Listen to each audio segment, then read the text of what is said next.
Viewers, आज की जो मेरी वीडियो है ये है दुनिया का सबसे लंबा इंसान। मेडिकल हिस्ट्री में अब तक जो सबसे लंबा इंसान है वो है रॉबर्ट पर्शिंग वेल्डो। ये 20 फरवरी 1918 को पैदा हुआ। जब इसकी उम्र 12 साल हुई तो इसका कद 7 फीट था।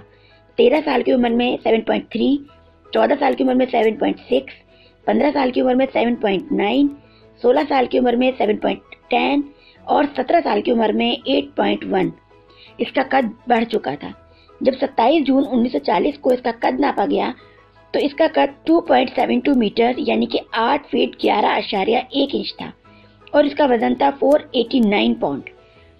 इसका इंतकाल 22 साल की उम्र में ही हो गया था, क्योंकि इसकी वजह ये थी कि इसकी टांग में एक चोट आ गई थी और जिसमें इन्फेक्शन फैलना शुरू हो गया। डॉक्टर्स ने इमरजेंसी ऑपरेशंस भी किए, इसका इलाज भी किया, लेकिन बहुत कोशिश के बावजूद इसे बचा नहीं सकी। 15 फरवरी 1940 को इसका इंतकाल हो गया। इसकी इतने लंबे कद की वजह डॉक्टर्स ये बताते हैं कि हर इंसान के दिमाग में एक मटर के साइज का ग्लैंड होता है, जिसे पीट्यूटरी ग्लैंड या मास्टर ग्लैंड भी कहते हैं।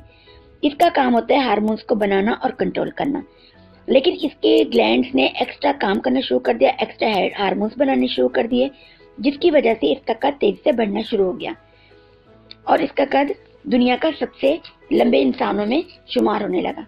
इसके बाद मुख्तलिफ दौर में मुख्तलिफ लोग आए जिनका अपने दौर में सबसे लंबा इंसान माना गया, लेकिन रॉबर्ट का मुकाबला कोई नहीं कर सका और इसका रिकॉर्ड अब तक कोई नहीं तोड़ सका। फ्रेंड्स, उम्मीद करती हूँ कि आज की मेरी वीडियो आपको अच्छी लगी होगी। अगर मेरी वीडियो अच्छी लगी हो तो इसे लाइक कीजिएगा, नीचे लगे रेड बटन पर सब्सक्राइब कर दीजिएगा या फिर वीडियो के सेंटर में लगे लोगो पर भी प्रेस करके आप मेरा चैनल सब्सक्राइब कर सकते हैं। साथ ही लगे बेल आइकन पर प्रेस कर दीजिएगा ताकि डेली वीडियोस की नोटिफिकेशन आपको मिल सके। आज के लिए इजाजत चाहती हूँ।